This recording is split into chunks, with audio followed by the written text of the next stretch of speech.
Reserve bank of India एक बार फिर आम आदमी और उद्योग जगत को राहत दे सकता है। साल 2026 में रेपो रेट में कटौती की संभावनाएं तेज हो गई हैं। गौरतलब है, वर्ष 2025 में आरबीआई पहले ही 1.25% तक रेपो रेट घटा चुका है। इसी को लेकर संवाददाता आदित्य द्विवेदी ने आर्थिक मामलों के जानकार आकाश जिंदल से खास बातचीत की।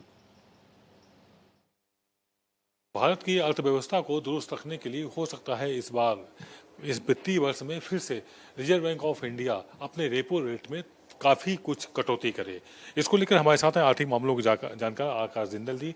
जिंदल जी, आपसे समझना चाहेंगे 2025 यानी जो पिछला वर्ष गया उसमें रिकॉर्ड अपने आप में 1.25% रेपो रेट की कमी की गई।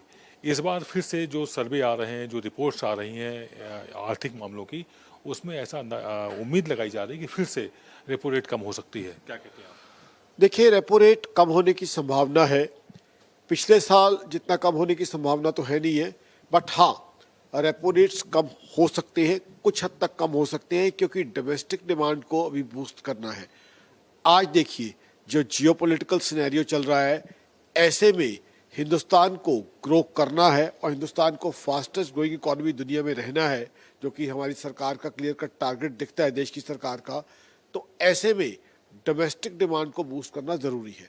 ये थी खास बातचीत आकाश जिंदल से, जिन्होंने स्पष्ट किया हुआ है कि रेपो रेट पिछले वर्ष की तुलना में लगभग आधे के आसपास कम की जाएगी और उसको भी 2 किस्तों में कम किया जाएगा। इससे भारत की इकोनॉमी बूस्ट होगी और घरेलू डिमांड बढ़ेगी, जीडीपी भी बढ़ेगी।